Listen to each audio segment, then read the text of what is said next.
thlir tu dom tak tak te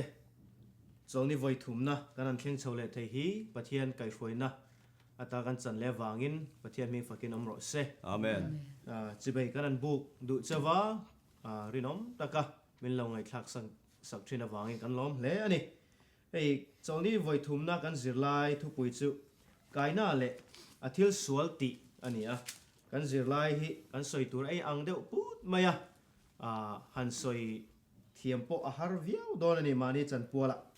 kan chang in nga na hi Genesis bungli chang sari na ania thil iti that chuan lom i hlo don lo vemni iti that lo ero chuan sol chu kongkabula abok reng ani adu zong chu nangma nen lam anianga achunga thu inei turani atia athu kan share te lalpan kan zatan man min som saro se Amen. kan zirlai te thada kan zir theina turin pu ramuana tlau trong trai turin ilo somangu Pathian ma lo kunang u. Lalpa min mangai tu chung ber. Hun cha I thu zir theina hun cha min pe ko ba in kan lo min fak mo se. Amen. Tuna lalpa I thu kan zir tur hi. Thlau thiang li min lalpa nang in min sen chil la. Thatak le tlong taka boin har sana omlwa kan zir suat theina turin le. Angai thatu le ke ni soi tu tit po kan zawai maya ang khata mal som na han chan tir tur chen le. I thu ro pui tak te lalpa fiat taka hriat thiam na min peturin kan nge na che chu zong chu if by so Christa ngin lom sei chung kron di la che Amen. Ole hey Genesis bua evile Adam ate suala antluk thu kan hmua khamin nuwa khani kanan chiar chawa bung thum bung li te kanan en chau chuanin leina an chia adon suala antlu ka wanga he khovelin an chia adon thu le harsan na nasatak athen thu kan mu chau zel mai ni tin khami Genesis bung thum khanin pathianin thu tiam ro pui tak mai Adam ale Evin hena khan ape kan thria chandam tu antan chandam tu alarwa sak don ani ti kha kan thria nga chu kaina alo pian khan kan tiang chu khatia huana ta no chu an ni nuwa harsan na an tok chho ani boina an tok chho ani ma se kaina alo pian khan chandam tu an ma ni chandam tu tur chan chuak tu tur khan an ngai ni ti chiam takin kan hmu hemi chungchang hi han ngai tua chian chuan an ni tan chuan beisei om takani beisei om takani ama ro chu eng wangin nge helai hianin chandam tu atan kaina kha ruat alo ni lo ti te kanan en chho zel dona tin toy te kan soi du chu kaina kha chandam tu tur lo ni ta sela khovel mi ten le evile Adam ngei khan sual zia kha an man phatak tak don lovani tin vantir ko ten setenana pathian abeina pathian ni mangai na tak tak anei lo nang keima ni vantir ko te ho lakata thu thena nei mo khatiang zong hek na te tam tak kha dik angin alang thei don ni chuwang chon do thei takin pathian hian mi hring chunga ro arel zela harsan na nasatak kheng ma sila beisei om kan nei chho zel ani ti ero chu shemai hau lovila tunkar chunga po hian kaina thil sul ti te lameka thil sul ti te mi hring dam rei zong alo toy te ze le sul lo pun nun chho zel te hi Genesis bung thuma kan mu pathian an chia alo thlen fam kim na vek ania ma se chu ti chung po chon beisei na zong abo vek chuang lo thung ani aron te ani chuwang chuan beisei bo angin lang ma se beisei abo lo thu kan mu chho zel don ani sunday kan lo kai tai la kaina le abela chungchang kan hmua anin thoina chungchang le ilo kha voina hianin kan soi don lova kaina le abela in kar le kaina big hi kan thlir chho deuh dona anin taka chon kaina chungchang hi Genesis bungli hianin bungli pum hi kaina chanchin ziana กันติเทเดียวโอเมกายน่าข้ากันสวยตากอังอินเอวิฟัตตีระเนียฉันดำตู้ตุรตานคานอันเบสเซงาลไม่นี่เฮ้ยทิลปะขัดมีก็สิรไลก็ไงตัวชูฟานูปัตนีเอโมฟาปาปัตนีเอโมอาโซน่าโลในตัวนัวอาปฐุมนาตานฟานูเอโมฟาปาเอโมโลเบสเซตัวมินอันโลในโซอันโลในตัวปัตนีอาโซน่าอันโลในตัวอังบกค่ะอันในเลจวนอันเบสเซนะคะอันเบอาโบเลโดนันิติค่ะอาเจียงมาอินเดียนากะอูอินฟาปาปันนี้เนี่ยอปฐุมนะไม่เช่นไปเสียมาเจนดารันเอ็นดูมีอะไรวะเจนดารีวิลกันนั่นเนี่ยมีปาบุกอะไรนี่เลยขัดยาเจนดาอันเชียดนูคันมีปาไงไม่เช่นนี่ที่อันเชียดนูคันอัตตีระอันไปเสียลิมตะกะอันเราทีร์เวียค่ะนั่นจงอันพูดนะคะอะไรรู้ไหมนี่อันมิดมายอามูเทียอามาร์จูปะเทียนมัลสมนาระอันเนี้ยวางินอันลมทว่ากันสวยตุ่มตั้งมันจูวิโปเฮียนเบสเลยนะเลียนตักินันทีระงะอาดามาโปเฮียนทีเงียงตีเฮียเจียงเฮลายเฮียนินนั่นวิอินะอัลลมนั่นเตกันมุเทียตินฟาตีร์อีสัวปะเทียนอันโลเอ็นเล็กอันเนี้ยกายนาฮีตินกายนาเฮียนอามาตรงคำเจเนซิสาเฮียนอาเรารีคอร์ด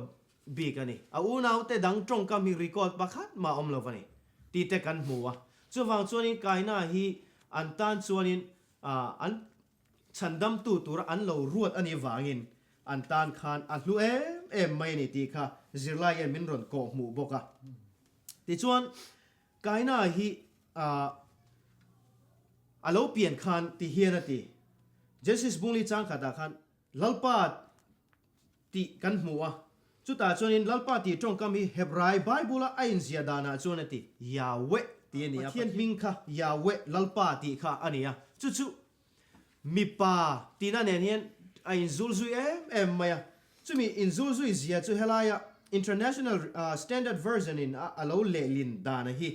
ตีเฮียนันเชียร์ตายละมีปาโนปังกะเราชิงตาลัลปาจุตีนอะไรลิงอันนี้จุดอย่างส่วนนี้ตรงคำดังอินหันดาเลตายละมีปากกะเราในตาอามาลัลปาไงจุ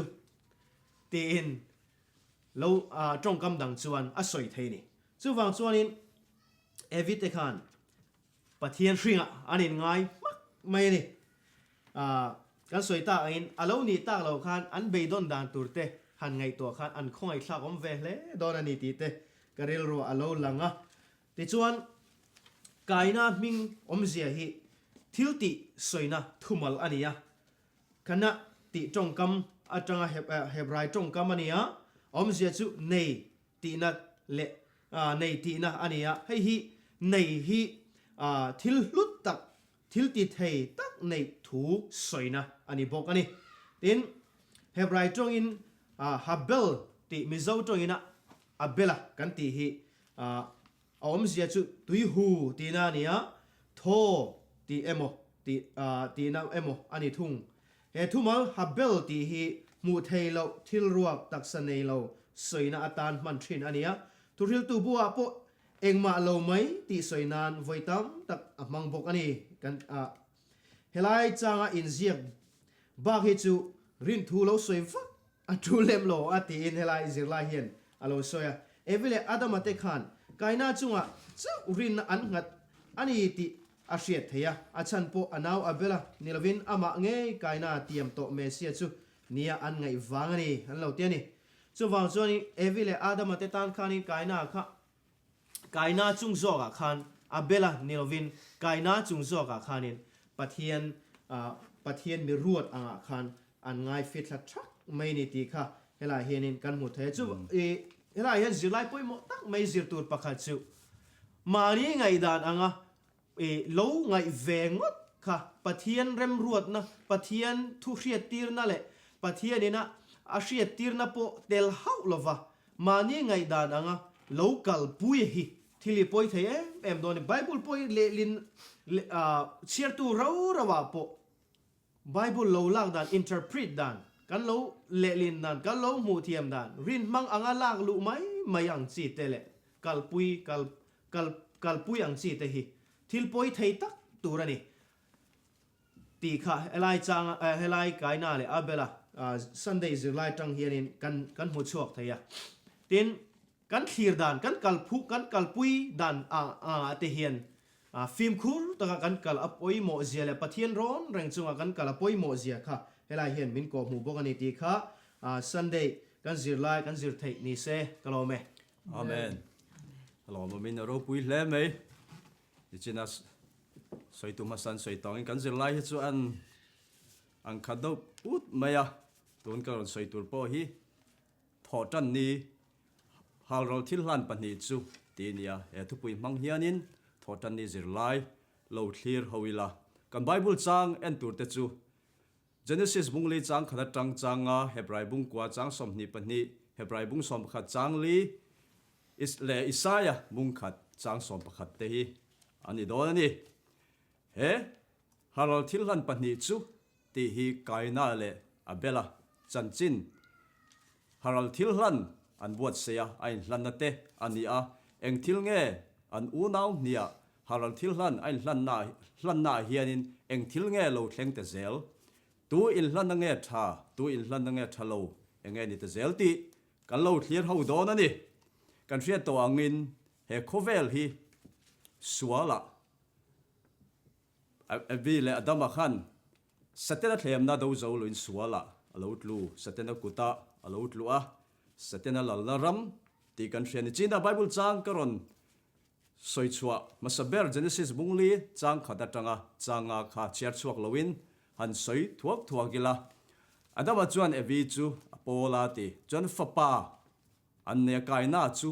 pathian mal somna pekin fapa anneya kaina doda chuan abela chu aron piang lea abela chu beram veng tu ania kaina chu leilet mi ania tin kaina chuanin pathianin in thoi swal thoi na tura ati mai jam te chu buat seya in thoi tura ti chu kaina chuan mai jam buat sein ama thai thar chua tui nai tak lian tak tharlam tak te chu abuat sei ve ni haral thil hal tur chuanin chu tiang chia chuanin abela po chuanin ama beram te piang masaper thau tak moi tak soisel kai lo chu pathian ne na hlan turin haral thil hlana alo buat sei ve te me kani ti a bu hian aron tar langa chutia haral thil hlan an hlan ve chuanin kaina halal thil hlan chu chan ani lowa abela anaw a thil hlan zok chu chan sak ani ti kan hmua helaya hianin kan en le zel chuanin he halal thil hlan in thoina he I thi ran ti sen manga pathian biak na in thoi sual ngai dam ne hi kan hria to tho angin Isu Krista he khovel lo kala a thi sen chuaka anun lana thil sualata mintlan suak tura local tur chu alo entir lok a hei hiat thi sen chuak nge ran mang nge ya in thoina chu alo ngai ta a helaya Hebrai bungkwa chang som ni pahnia hian ti hian aron soya tlem zong lo soila ti sen chau lo chuan ngai dam na reng om lo ti thi sen chuak lo chok lo a chuan ngai dam na om lo chu tak mai chu kai na chuanin pal zamin pathian tu soi ngai ne pin ama du na ama rem hrian na in akala pathian thu angin achan ve akala mai cham asiam nge ala thilhan turpan buat sei ma se achan ve chu ama du angin ama ngai danin ama kong zongin akala chu wang tak chu ania pathianin achan lo chan chu pathianin ti hian ati nge yang mai chama ran thi sen manga in thoi turin ka ti chea nangma remhrian nangin nangma du dan zongin nangma thar chua thlaira in thoina ka mai buat seya ka chang lo che ni ti in a chang nge yang kaina ne a po khanin ran thi sen mangin ka thu oi takin in thoi wangin ka chang ani che kha ati nge yang chu tak mai chu heta hian kaina le abela in thoi na danglam na tak mai chu nia kaina chuan ama rem hrian in ran thi san nge ya in thoi tu i che bible changa ka ron soi ton ngai dam na chu ran thi san chom chu ama thaina ama du dan zong ama ngai dan zong in tiang hian in thoi la a pom thawang ate pom lowa chu chu a thinarima anaw chunga chuan tha du na hial ril ru alo nei ta ni alung oilo a thik ta a chu anaw chunga lung oilo a thik na chu pathian chunga lung oilo thik na ve thawani lalpa kanaw I chang sia an thil hlante nga nge mi chan ve lo mi chang ve tu lom hei thaira thar lam thatak takin I ma itan karon lana a tin alung oilo na aron ti lan na ni anaw chunga lung oilo chu a melte lo durmui ani kha kan chiat la lo nga eta kan elezel chuanin Hebrai bung som pakhat changlia chuanin ti hian alo soile ni rinna in abela chu kaina ai chuan pathian tan in thoina thazok a hlana ti pathian tan in thoina ro pui thazok a hlana chu wang chuanin ati mifela hriat tirna a hlo a ati thleng po in thu ala soyeti chu tuna po hian abela in thoina thazia chu tun thlenga thi nu pon kan la soi hi chatuan thlengin khovel top thlengin he soi hi ala hlo zel don are don lo a in thoina tha pathian du zong ati thazia hi kan mu chuak zel don ni kaina po thu soi ve tho lom kan ti mai the ma se a soi ve dan chu adang tlat engwang nge thil thalo lam pangani pathian thu oilo le ado dal zia ron ti lan na tun thleng mai hian kan soi ve tho ni kaina in thoina thalo zia chu ta tak hian en ton tur thatak mai danglam na thatak mai kan mu thein kan char chuak theya en ton tur te po kaina tunanga hianin Christian ti in kaini ho po hi kan lunga oya sa ko diga ko malom kain khom tha lom ka tong trai tha lom kan ti nima se kaina ang chia khanin ma ni du dan zong in rilru kan puwa ma ni dan zu zon ke kan pe na thil te kan ti a kha pathian tan chuanin kaina in thoina ang lekani abela in thoina ve thunga ro kha chu pathian duang zong ran thi san ngai in thoi sual ngai dam nan thoi kha pathian in apom wangin chu tianga ni thei tur chuanin keini po pathian ta na thanem ngai taka biak bu te kala in khoma trong traya kan thil ti le kan nung chang zong hi pathian duang zonga kan kal chon kha abela in thoina ani ta chia meya chia to bera tan chon Isaiah bung kha chang som pakhana hian ti hian aron soi ta chia mai ni lalpa chuan in thoi na te zo zai hi katan enga nge tangkai ati lalpa chuan chu a in thoina zong te chu katan enga tan nge tangkai ati tangkai lo eng wang nge kaina in thoina ang mai lo ni kan biak buk manang laya an in thoina te kha dan pa nga in a in thoi mai maya pathian duang zong in anung le si lowa kha pathian tan chuanin thil nin om takani he bible chang kan en thak zel chuanin bungli anwai lam do kan en changli anwai lam do kan en chuanin beram te bong te kel te khang in thoina rim te ka tan chuan ka ne ni engma lowani ti in aron soita jing ka soing chia chuan dan pa ngai an thoi mai wangin pathian duang zonga an nun lo wangin pathian chuan a khamani anning ani keini po chu tiang chia chuan dan pa ngai mai maya kanin khoma pathian ma kan tong ta ya pathian duang zonga kan kala kan nunga kan chele si lo chuanin pathianin kha ahwat zong takani pathiana mal somna kan dong thei chuang lo kaina chan kan chang don ani pathian duang zonga kan kala kan tong ta ya biak buga te kan kala pathian duang zonga ngei tuana te kan neke kan pen chuanin abela ang chia khan mal somna kan dong on ani ti chiang takin kan mu theya chu wang chuanin keini po keimani duang le keimani ngai ang tha kan tinga kal lowin pathian chu ngai chang rengin pathian duang zongin ma ipen zelang u pathian tan chuan engkim ti thei ani ti zia kani kha chu wang chuan pathian ngai chang rengin pathian thu angin kal turin tuna tang hian in bua sei thar leng u ti kan zawa in kan ngen duin kan som du chau ni e kalome Amen. Amen. Ole thole ni a kan lo lut le nga langa a thole ni a hianin kaina thil sual ti chu ti thu pui mangin kaina om dan hi kong ni in alang chuaka khata khan e kong ni in alanga hemi a hian a thil sual ti a hian at thina ur tuna ar thotan ne ron soita kha ang khanin an in thoina chungchanga khanin heten karon lut ngal topanga athina ur ema a mel po alo dur tak khupa ateni e kaina kha atin thoi zo chu athin kha ur ema engwang nge thina ur ti chu tam tak ten kan hravek thei ome pathian laka athin ur chan chu e achunga diklo takin thil atin ya a hriat wang ni in chuan anaw abela chunga po khanin athina ura chu ero chu iksik na wang ani thung ani e iksik na he iksik na hianin thi na hial arun thlen ta ni kha atoi zong in karun senga a enga po chu lo ni se kaina hi athil lan pom sak ani lo wangin athin ur hle ani ti kan mu thai ni pathian zo na Genesis bungli changruk kan chiar chuanin pathian khanin kaina kha arun zo ta chat meya kata khan enting e arun ti chuan lalpa chuan kaina hne na chuanin enga tinge I thin na ur enga tinge I mel alo dur tak ti khan azo tani kaina kha apu ming chelo ti ero lo hria ilangin pathian hi mangai ina khatani ti hi ta hianin min mu non tir le ti kha kan zep tel teng adama ne na po alo ti to dan ang khan a chan na a hria lo wang ni lovin kaina hi ama in bi chianga ama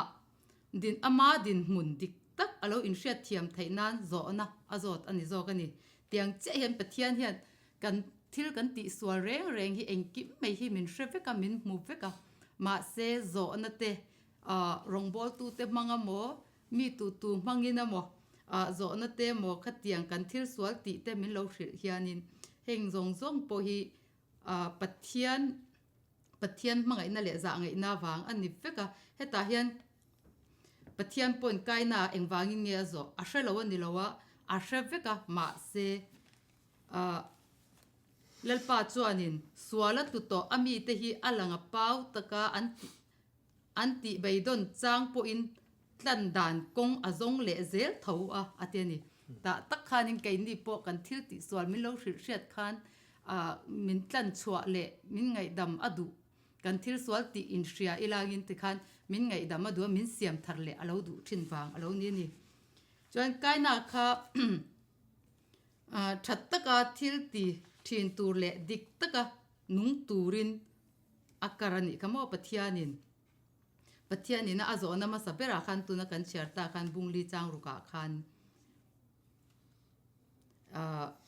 khata khanin kamiang khan kaina kha thattaka thil ti thin tur le dik taka nung turin akara aswal te sim tur le athil ngai tu dan thak dang lam tura somna ani ati tuna soima saina run soitak ang khanin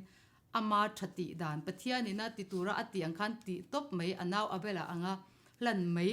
pathianina lan tura ati ran kha hlan mai tur ani velai khan ama thati dan ne na akop na wang khan ani a chu heta hianin aswal te sim tur le athil ngai tu adan thak dang lam tura som na ani ati pathian chuan kaina kha pom le ngai dam ani tur thu a hrila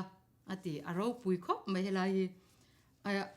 hemia he om zia chu kaina hi pom thai ani ani pathian khan thil sual ti ma se pathian khan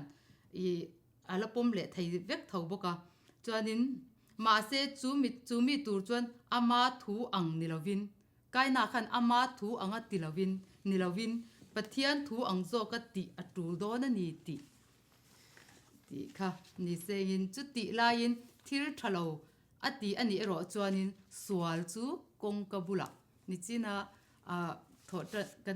kan zirlai thu puiber changvonina arun soi angkhanin kan changvon angkhanin sual chu kong kabula abok reng si a ti kha pathian khan arun soi kha bible changa kan mutaya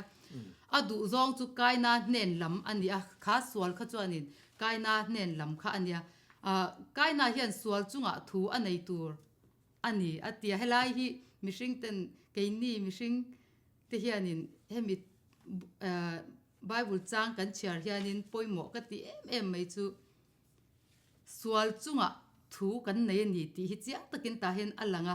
sual ti theile theilo ke mani a du thlanna omani ti kha chiang takin min ko mu in ka ria pathianin azil hauna thu hian sual lo chuana bul chu a phau langa atiani kaina thinlung chung ani nge bok chu pathianin azil hau chu kaina thinlung chung a sual khami khani heta po hian pathian chuan kaina hi azil hau non le ani pathianin kaina zil hau na thu pakhat dang le chu mani in thunun na nei tura shilin atiani aro pui khom mai zol nei po hianin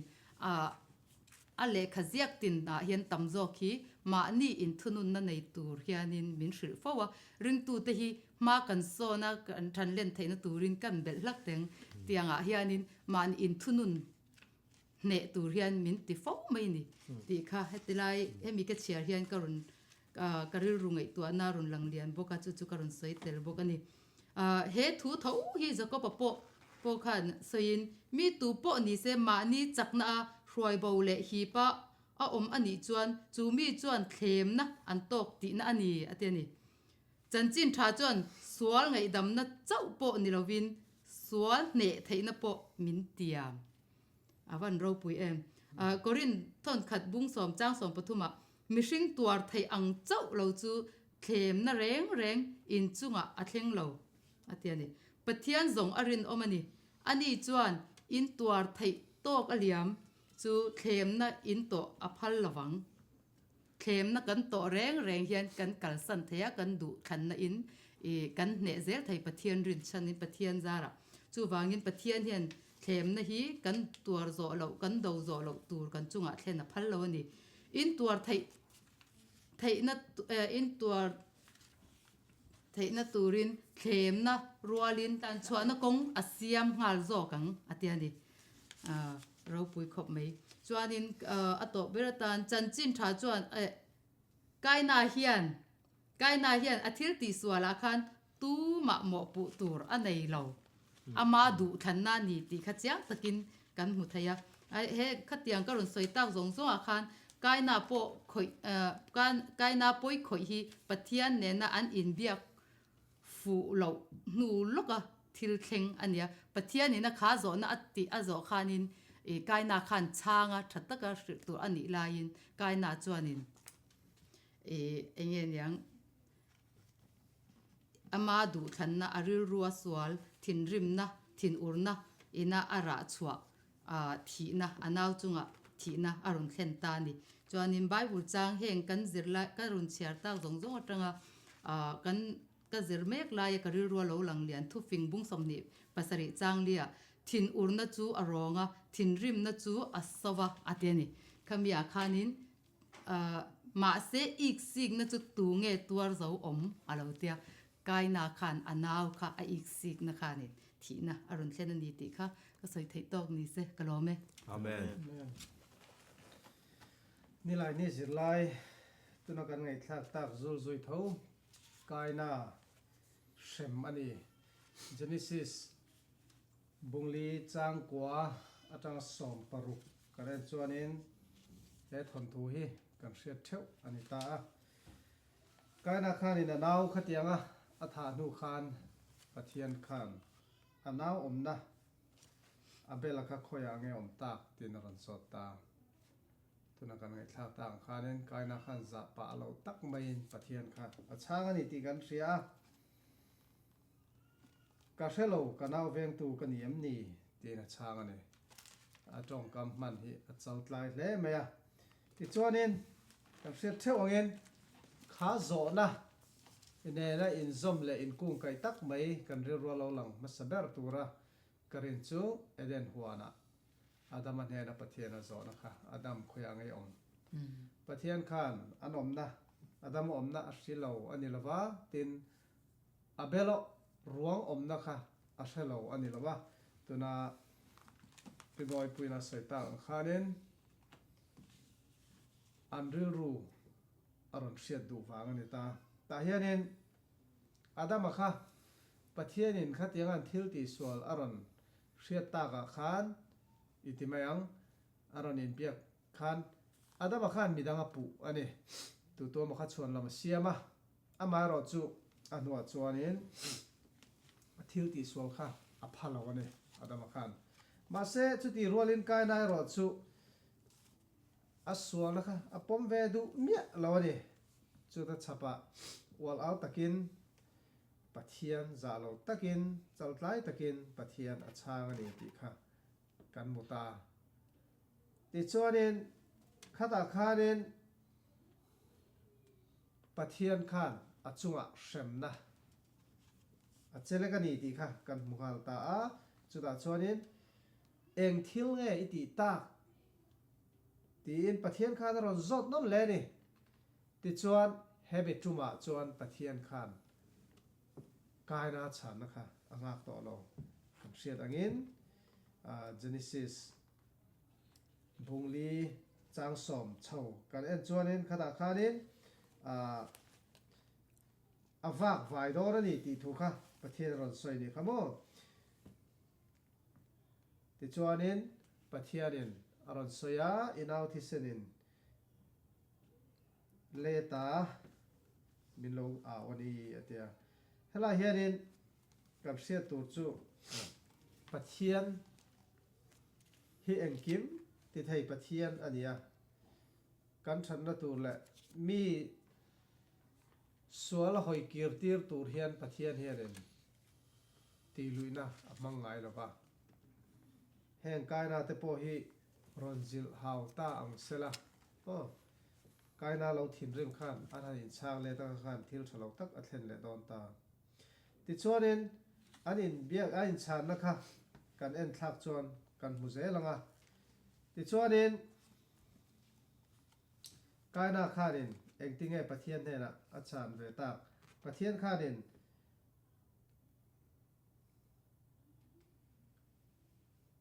khatia vak vai tur alo ni to tur thu a soin khanin kaina chuan pathian hena imi hrem na hi ana sa ema ka tuar zo lawang ngai te nangin voina hian leichunga ta minot chuak ta si a imit mu phak lova thurukin ka om don ta ani leya hian tlan bo le vak vai ka lo ni don ta si a ti chuanin hei hi ani anga tu po mi hmuh piangin min that mayang atiani khata khanin kaina kha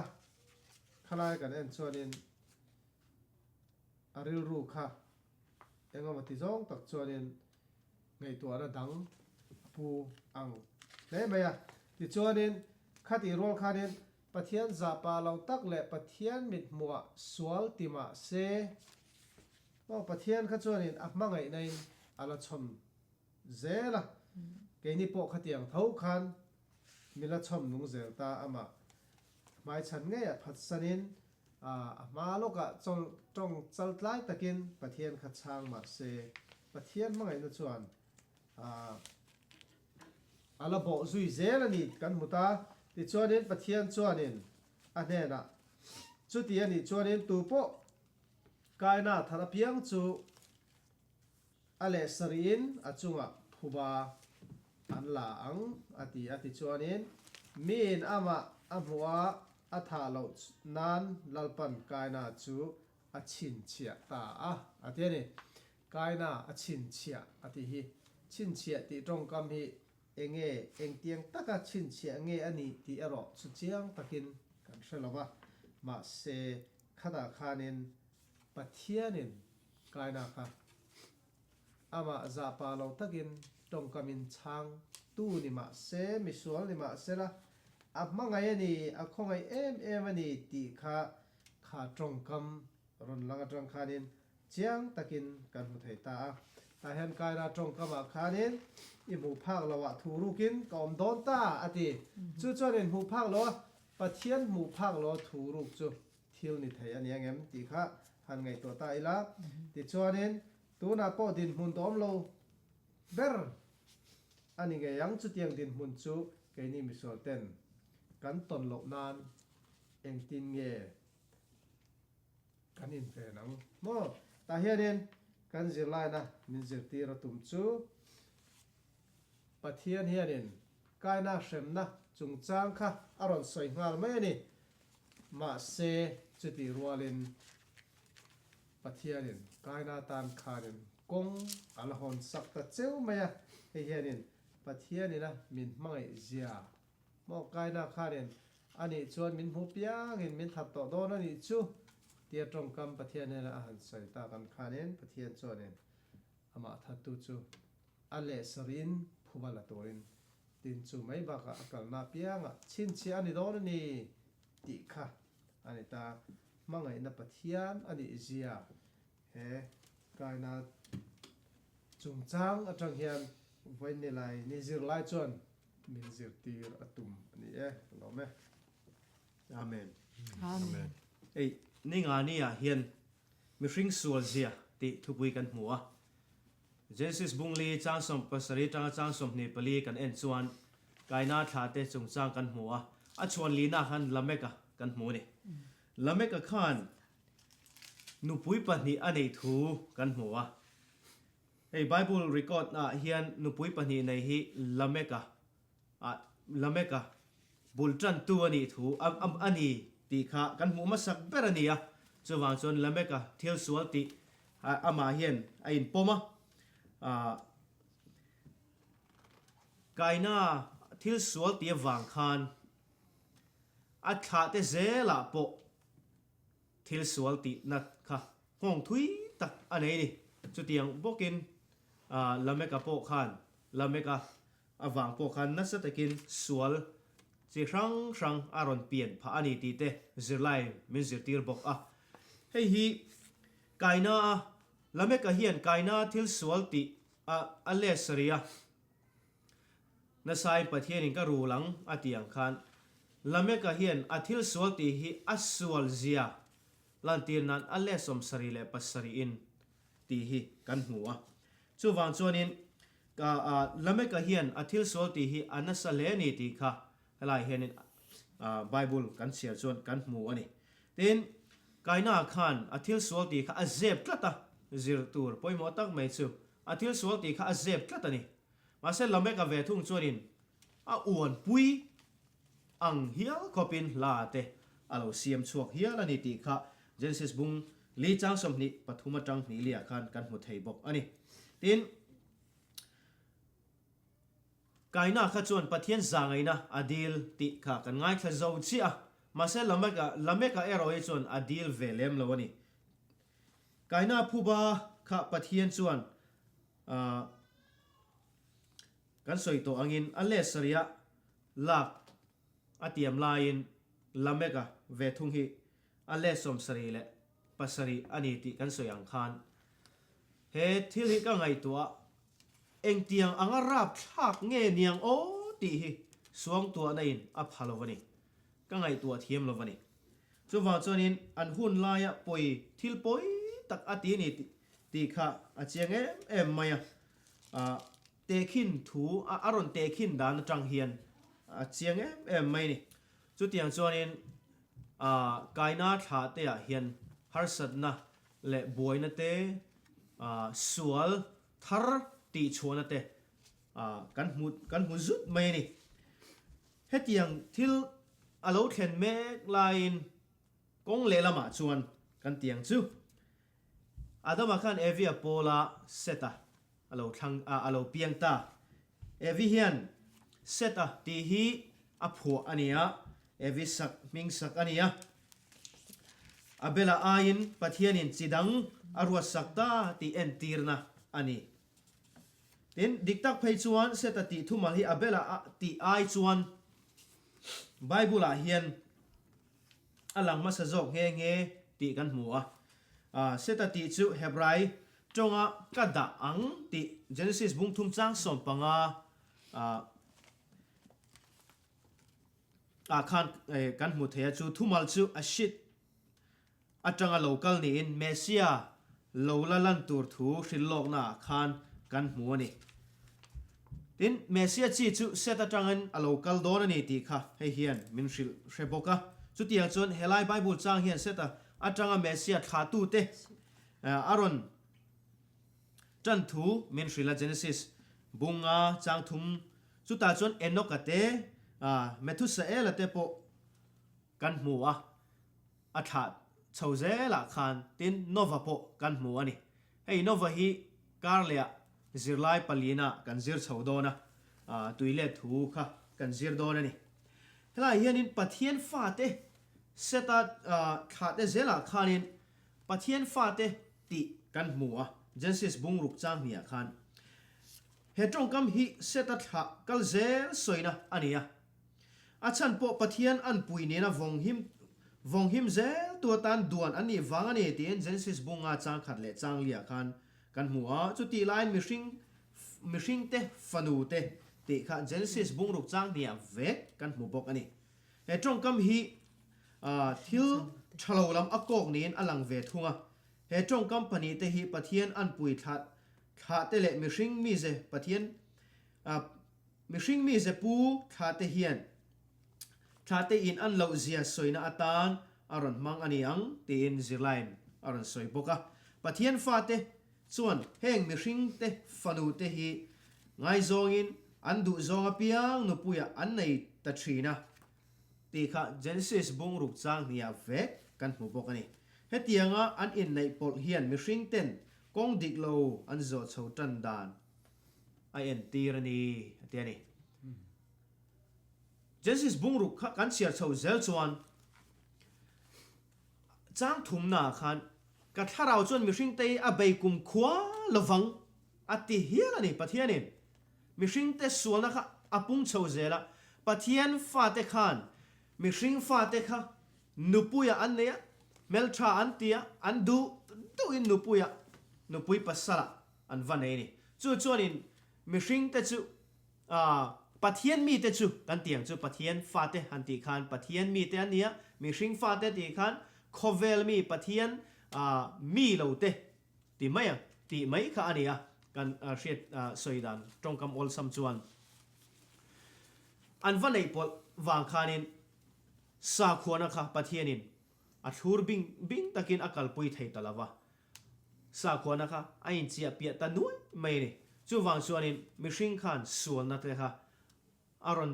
kengpung aron piangpung chhozela aron tipung chhozela pathian mit akham ta em mai ni ti kha kan ria ni chuta Nova aron kai chowa helai henin kan le pe kan zirlai tur hi apoi mo chho zel dona kan le kar le kan zirlai thu pui hi tuilet chu ti kha ania alaya no achang vonan dai poi mo Nova damlai ang bo kan mi ring fa te local le na chu ani ang ti kha nia helai tuna kan zir me lai hi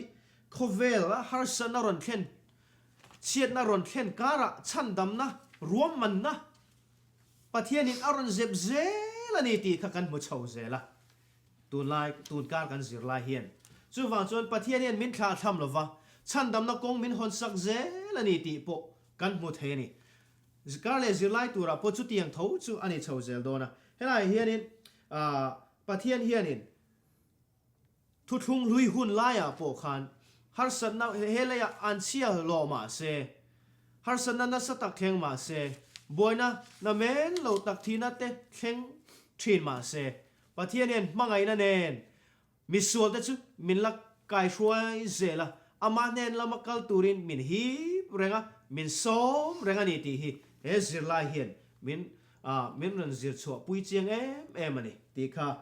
tun kar kan zir lai kan zir thei ni se kan zir tak te lalpan kan za tan mal min som sak ro se Amen. khir tu te chunga kan lom thu kan sei non le do kar le na ma po min zir pui min lo khir puya min lo zir puya Bible te min lo ke puya min lo kan Sabbath school te min lo khir le turin du sak na nen iswa mingin kan som le chewani nang ni po lalpan kai hroin om pui theu cheu ro se